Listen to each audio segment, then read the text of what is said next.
I devoted 19 years of my life to her. Then one night, at a wedding, I caught her in the arms of her ex, laughing, dancing, kissing, while everyone cheered. But instead of a public scene, I did something far more powerful. I quietly walked away and built a life she can only envy.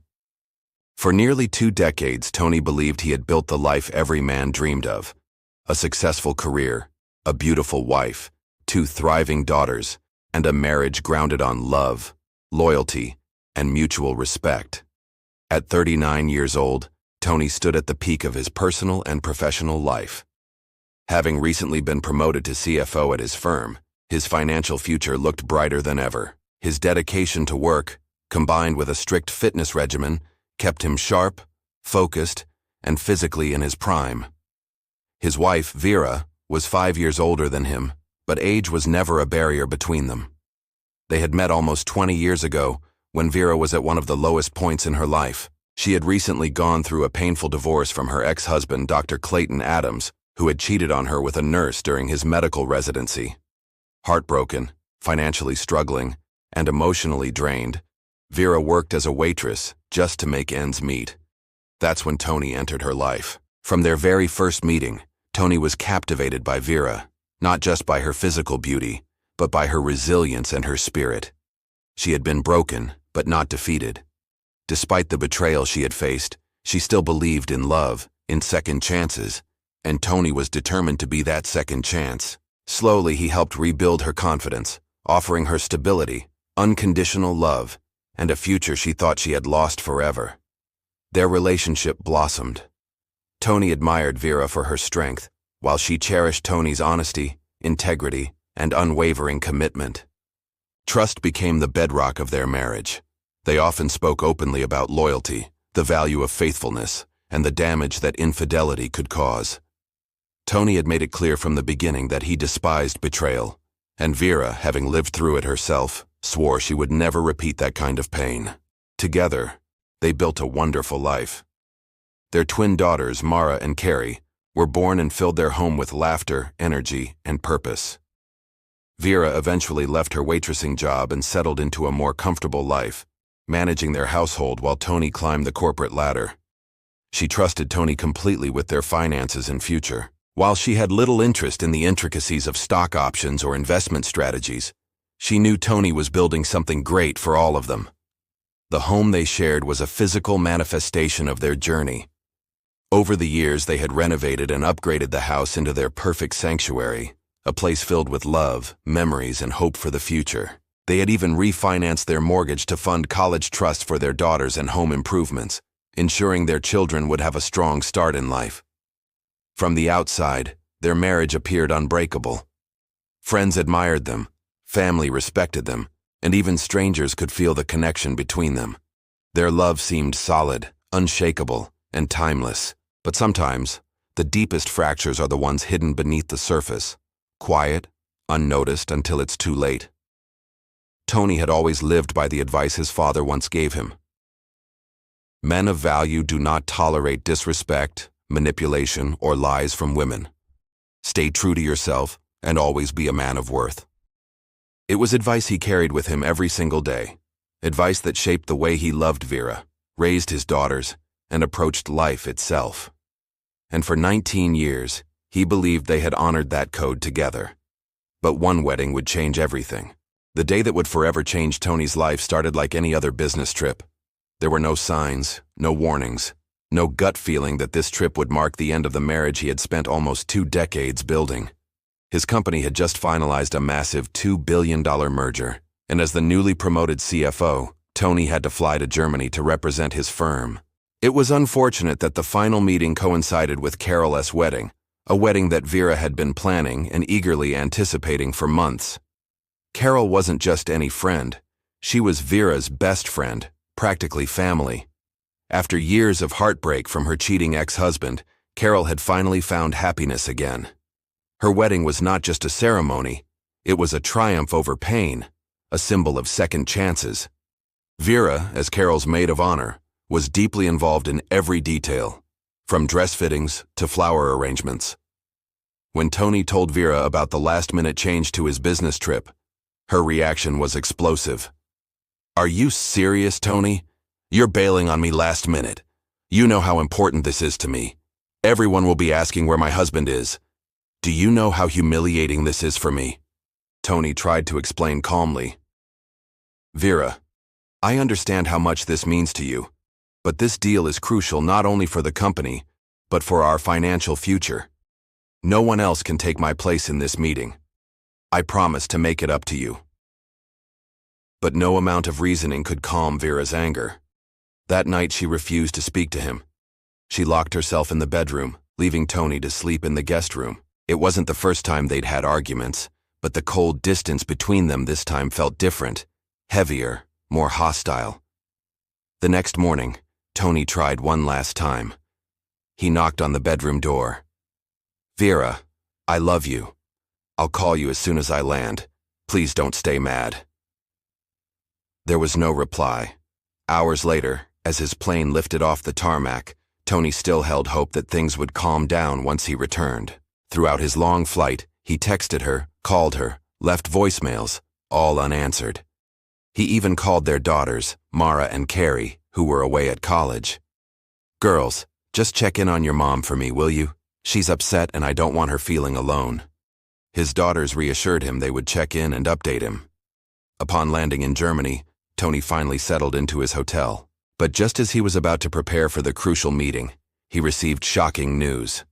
The CEO of the partner firm had a family emergency, forcing the meeting to be canceled. Suddenly, Tony saw an opportunity, a chance to make it up to Vera.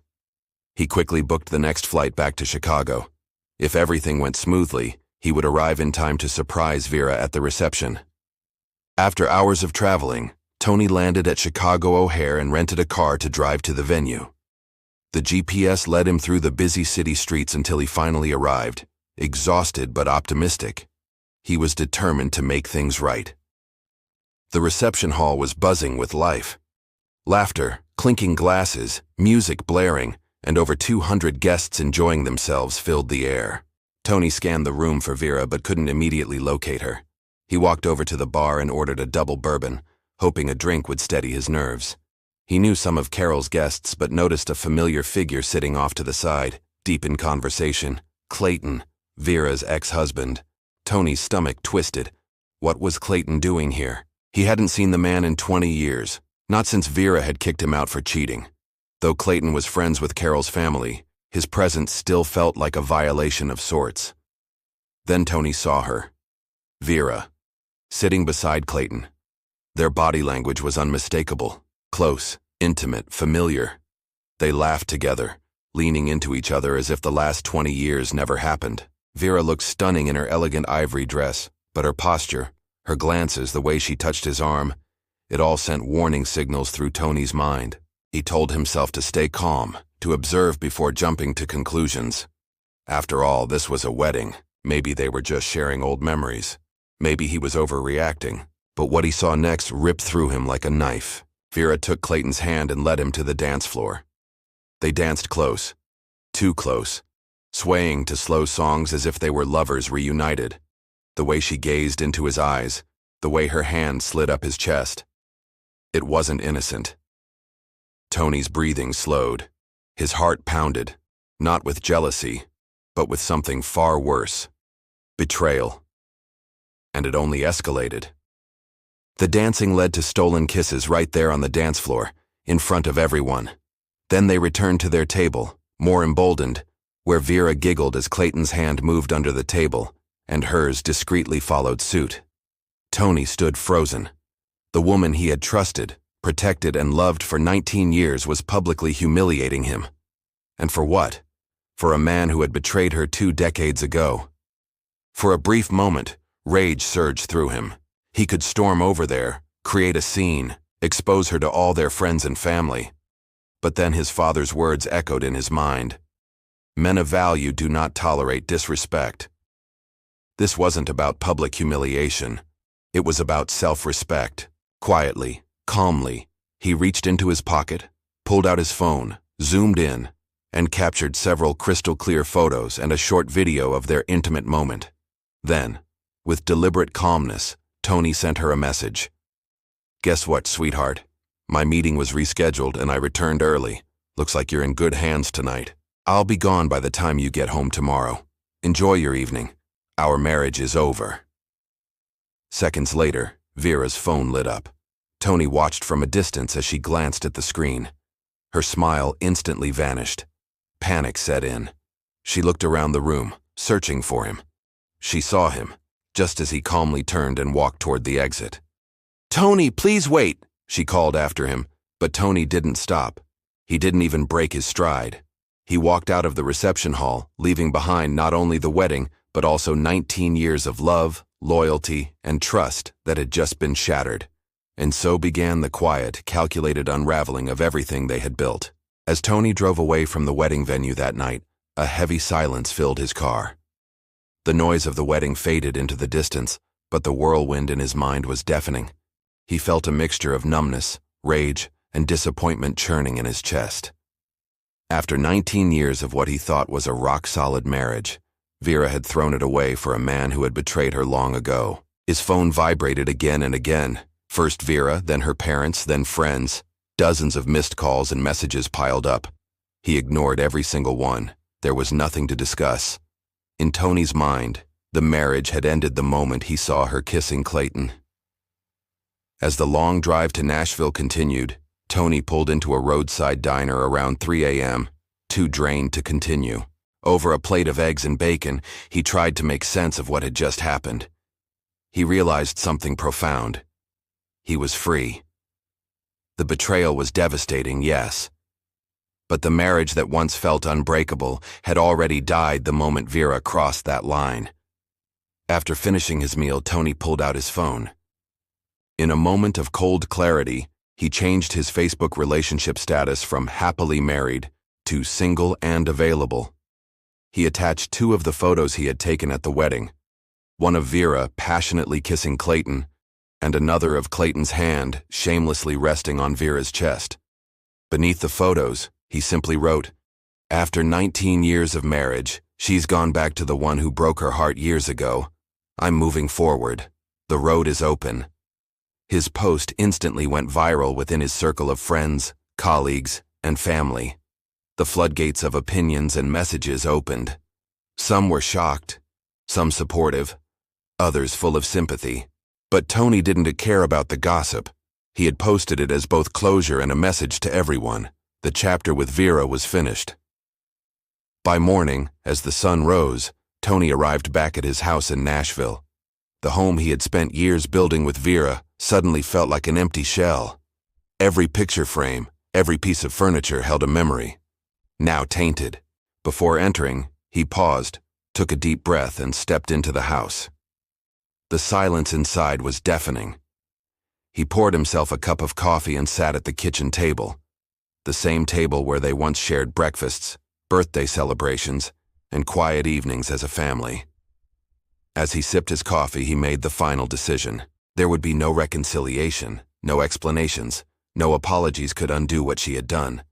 He grabbed a notepad and wrote a brief note. "Do not call. The papers will come soon. This marriage is over." He placed his wedding ring on top of the note, a silent, final gesture of closure. Tony then opened his laptop and began to put his financial plan into motion. As an accountant and now CFO, he had long prepared for any scenario. He divided their bank accounts, paid off their joint credit card balances, and canceled their shared accounts.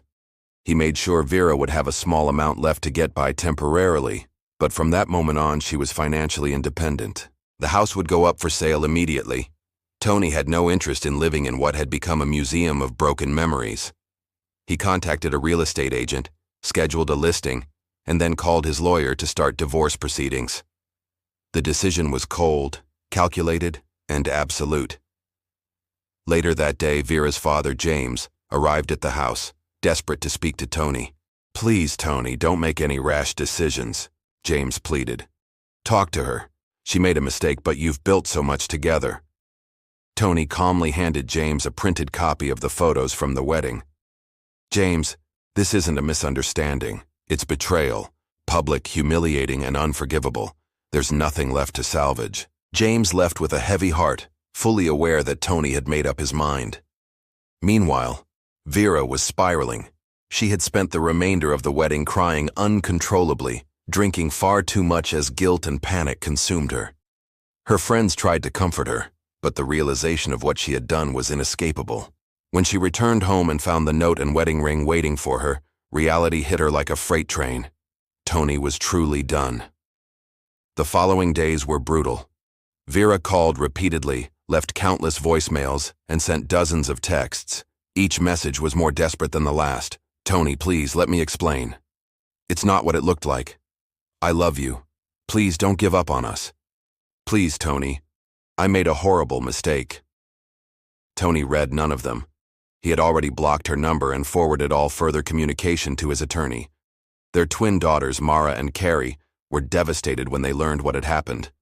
They adored their father and respected his decision, but the pain of watching their family fall apart was overwhelming.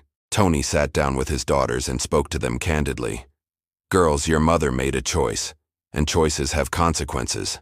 I won't speak badly of her, but I will not tolerate betrayal. This marriage is over, but I love you both deeply. You'll always have me." The girls, though heartbroken, respected their father's integrity and stood by him. Tony's Facebook post, meanwhile, had unintended consequences. Messages from women, many much younger than him, began flooding his inbox. At first, Tony ignored them, too wounded to consider dating. But as the weeks passed, and as his divorce moved forward quickly, he found himself embracing the attention.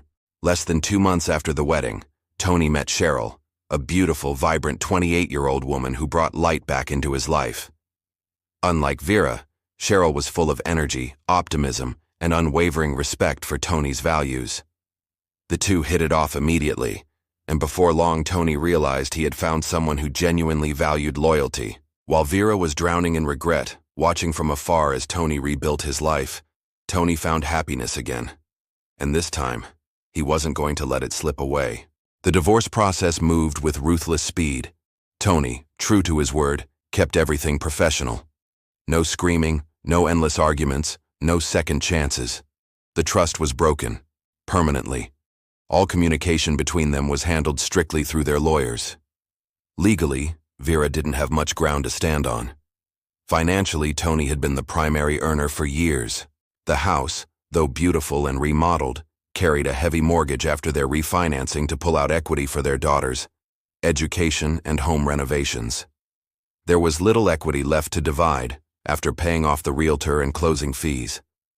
Vera walked away with just under $1,000 from the home sale, a humiliating outcome for someone who once lived in financial security.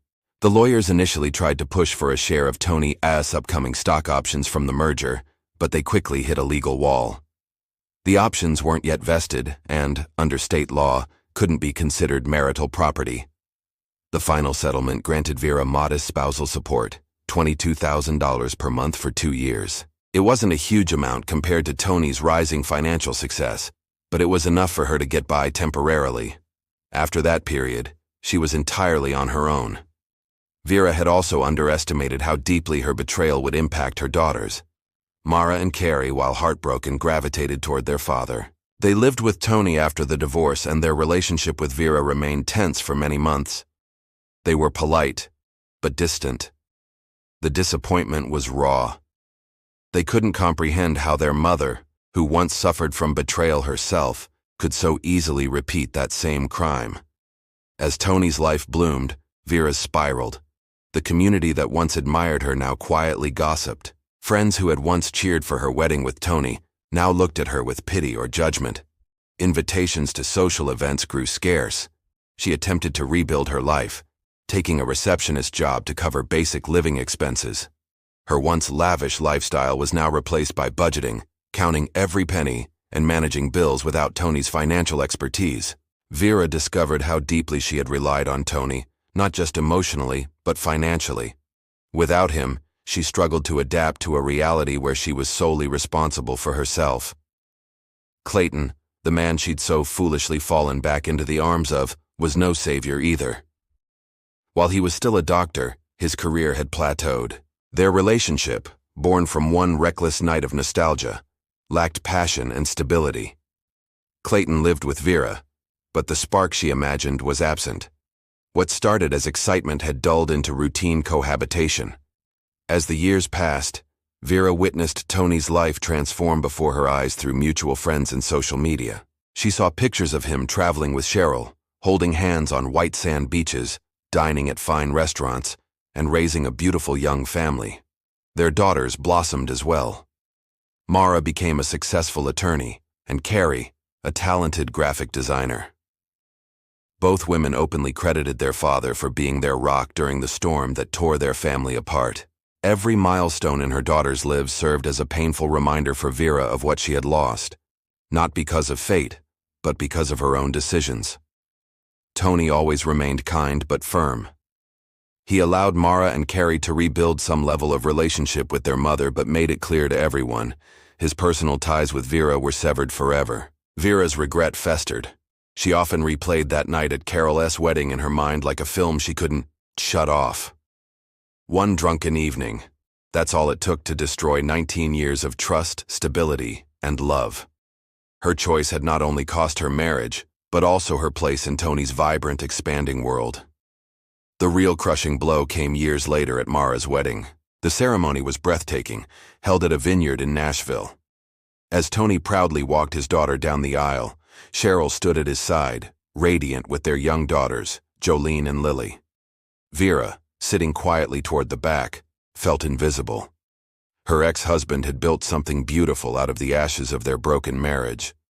Cheryl's youth, warmth, and love for Tony were undeniable. Vera, at 47, felt old and defeated, realizing she could never turn back time. In private, she managed to pull Tony aside at the reception.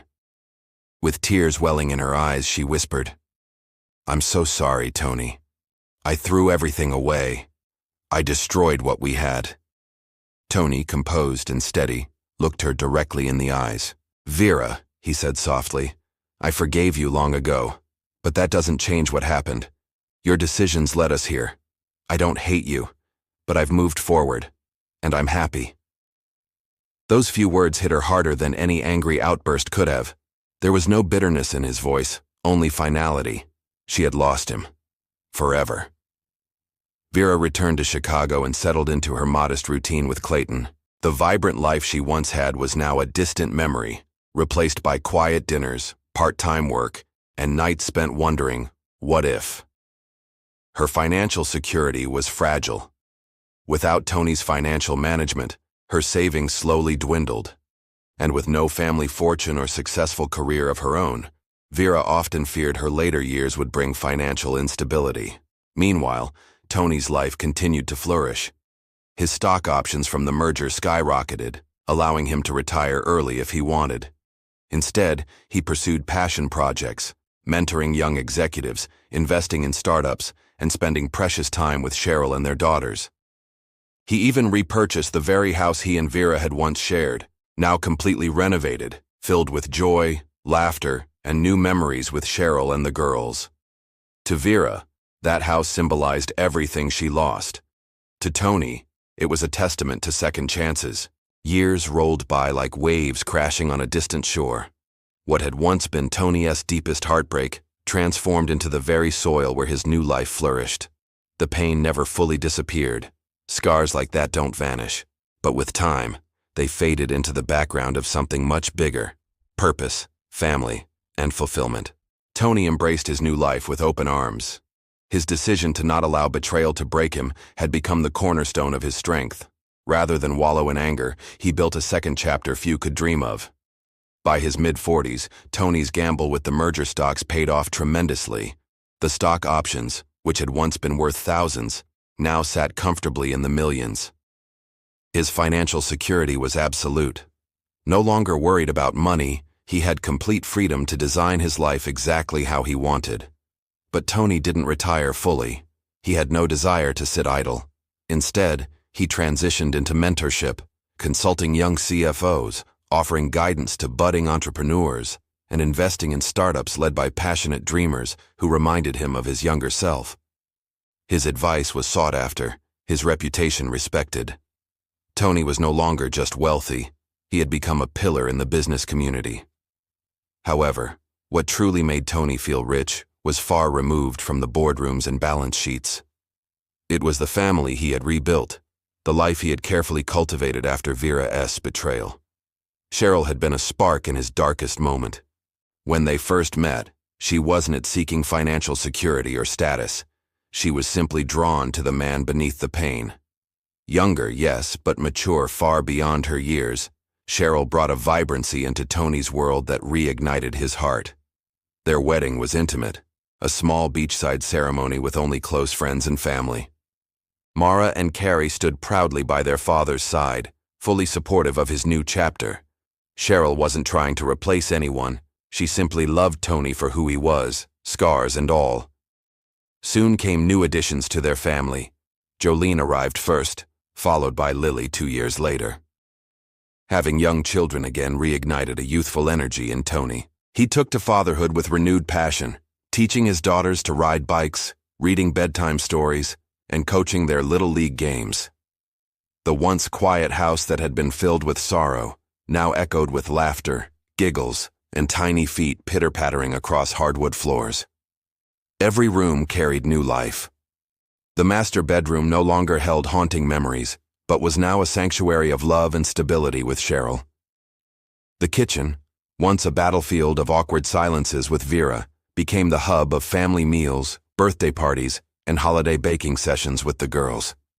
For Tony, seeing Mara and Carrie embrace their little sisters with open arms was one of life's greatest rewards. They had both matured into remarkable young women, Mara, now a sharp-minded lawyer, and Carrie, a flourishing graphic designer. Despite the pain of the divorce, they admired how their father never spoke ill of their mother, even in private. Instead, Tony taught them lessons about resilience, self-respect, and boundaries. He showed them by example that forgiveness doesn't mean forgetting, and that dignity often lies in walking away from disrespect, not clinging to it. Meanwhile, Vera's life remained static. Though she stayed with Clayton in Chicago, the spark she had chased never reignited. Their relationship resembled quiet roommates more than romantic partners. Her receptionist job offered little purpose, and her financial future rested solely on Clayton's retirement checks. Every now and then, Vera would catch glimpses of Tony's life through mutual acquaintances or occasional social media posts. Pictures of family vacations to Italy, father-daughter dances, holiday gatherings, and Tony proudly attending his daughter's graduations. Each image pierced her like a dagger, a cruel but fair reminder of what she had traded away for a single night of foolishness. What haunted Vera most wasn't the material wealth Tony accumulated. It was the happiness, the peace, the second chance she would never have. At family events, the contrast between their lives grew more painfully obvious. At Mara's wedding, Vera stood silently as Tony danced with Cheryl and their young daughters under twinkling lights, surrounded by friends and laughter. She forced polite smiles, but inside she battled waves of jealousy, shame, and regret. On several occasions, Vera tried reaching out to Tony privately. Small messages, apologies, regrets, and sometimes desperate pleas for conversation. But Tony never engaged. He had set a clear, unmovable boundary. Their relationship was strictly limited to co-parenting and civil interactions during family events. Nothing more. For Tony, moving forward had never been about revenge. It had been about reclaiming his dignity, about refusing to be chained to someone else's poor decisions. In doing so, he created a fortress for his family, one that no betrayal could ever breach again. Every morning, as Tony sipped his coffee on the patio overlooking his perfectly maintained backyard, he smiled. Life was good. Not perfect, not free of pain, but good. And that, after everything, was enough. 10 years had passed since that fateful night at Carol's wedding, the night when Tony made a quiet exit from a marriage that had crumbled in an instant.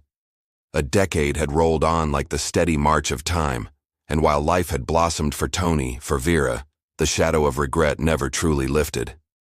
Vera, now in her late 50s, still lived in Chicago with Clayton. The relationship, born out of a reckless moment of nostalgia, had never evolved into anything more than a hollow companionship. The spark she once imagined reigniting with Clayton had long been extinguished, leaving behind only routine, polite conversations and shared responsibilities. Clayton, retired from his medical practice, spent most of his days reading or watching television. Vera worked part-time as a receptionist at a small dental office, her days blending together into a monotonous loop of work, errands, and quiet dinners. The vibrant, passionate life she once shared with Tony now existed only in her memories. At night, Vera often sat alone in their modest apartment scrolling through old photographs on her phone, pictures of family vacations, birthdays, Christmas mornings when Mara and Carrie were little girls, and quiet Sunday breakfasts with Tony before life unraveled. Every image reminded her of the life she lost, not because of tragedy, but because of her own choices. She had moments of bitterness, blaming Tony for not forgiving her, for not giving her another chance. But deep down, she knew. The fault was hers. It had been one foolish, selfish night, a night she could never take back. Every so often, through Mara and Carrie, Vera would hear snippets of Tony's life. The thriving business, the new family, the daughters growing up full of life and love. Tony had become a grandfather now, with Jolene and Lily blossoming into beautiful, bright young girls. Cheryl, still vibrant and youthful, had built a home with Tony that radiated warmth. The difference between their lives was impossible to ignore. Mara and Carrie, ever the peacemakers, maintained a relationship with their mother. But even they had long since accepted that their father had built a life far removed from Vera's shadow. They never brought up their father in conversations with Vera unless she asked, out of respect, not avoidance. Then came Mara's second wedding, a grander event than the first. This time, Mara insisted that both parents attend. For the first time in many years, Vera would face Tony again, not just in passing, but as a guest seated among friends and family, most of whom knew the full story of her betrayal. Vera arrived with Clayton, who quietly took a seat at the edge of the crowd, avoiding unnecessary attention. The venue was picturesque, an open vineyard under the summer sun, strings of lights swaying gently in the breeze. Vera felt painfully out of place. Then she saw Tony, tall, confident, standing beside Cheryl, their daughters giggling beside them. He looked effortlessly happy, as if life had only ever given him good fortune. The sight both warmed and shattered her heart. The ceremony was beautiful. As Mara walked down the aisle, escorted by Tony, Vera's eyes filled with tears. This was the life she could have continued. This was the family she had thrown away. She smiled through the tears, but inside, the weight of her regret threatened to crush her. During the reception, Cheryl approached Vera graciously. "It's good to see you again, Vera. Thank you for coming." Vera smiled politely. "Thank you for welcoming me, Cheryl. You've built a beautiful life." Cheryl simply nodded. There was no resentment in her voice, only grace, the grace of a woman who knew she had nothing to fear. Later that evening, Tony approached. For a moment, they stood face to face, the years between them both distant and fresh. "Tony," Vera started, her voice trembling. "Vera." Tony nodded, polite but distant. She struggled for words. "I want you to know that I've never stopped regretting that night. Not a day goes by where I don't think about what I lost." Tony's face remained calm. "I know, Vera. You've said it before. But seeing you here, seeing all this, it reminds me how deeply I failed."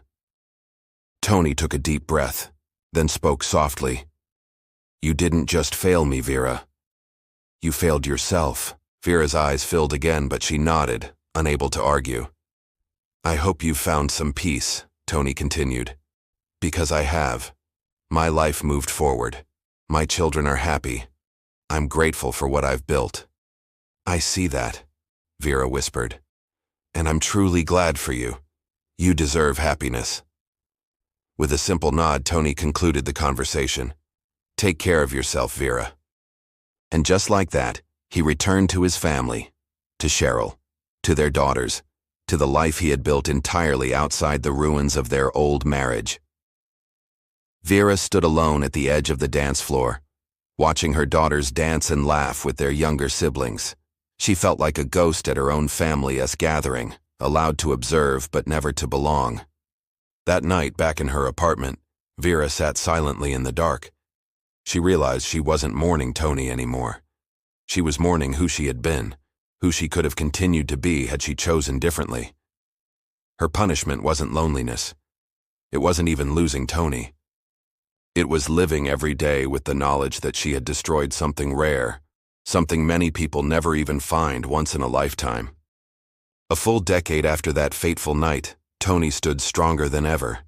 Now 49, with salt and pepper hair and the confidence earned through years of pain, resilience, and rebuilding, Tony had created a life many men only dream of. His professional gamble had paid off handsomely. The merger he once missed a wedding for had secured his future. His stock options soared, his investments flourished, and he eventually stepped down as CFO to embrace a semi-retired life of freedom and purpose. But Tony's true wealth wasn't his bank account. It was the family he built after the storm. Cheryl, now 38, remained his rock and his light. With her infectious optimism, she breathed new energy into Tony's world. Their two daughters, Jolene and Lily, filled their home with laughter, chaos, and the innocent magic only young children bring. The once empty house he had left behind now pulsed with vibrant life again. Every morning, Tony woke up to the sound of little feet running down the hallway, shrieks of joy as Jolene and Lily raced to hug their daddy. These simple moments meant more than any corporate title or business success ever could. Mara and Carrie, his twin daughters from his first marriage, were now strong, independent women. Mara excelled as a sharp attorney.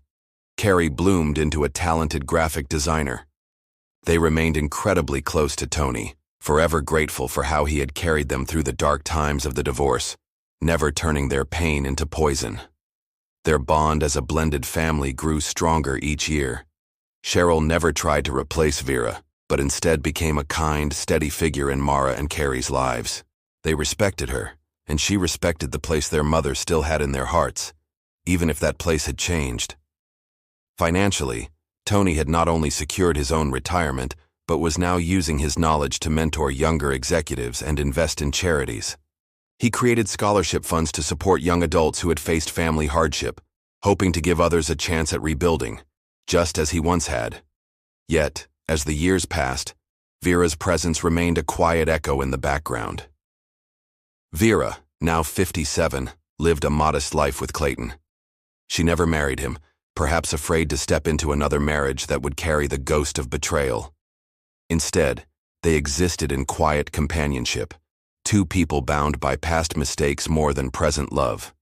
Though her relationship with Mara and Carrie had mended over time, it was never the same. They loved their mother but couldn't forget how easily she had jeopardized their family, and Vera knew that fully. Her regret wasn't daily heartbreak anymore. It had settled into something more haunting: acceptance. She watched from afar as Tony's life continued to blossom. She saw her daughters post family photos on social media, smiling with Cheryl, playing with their younger siblings, celebrating milestones.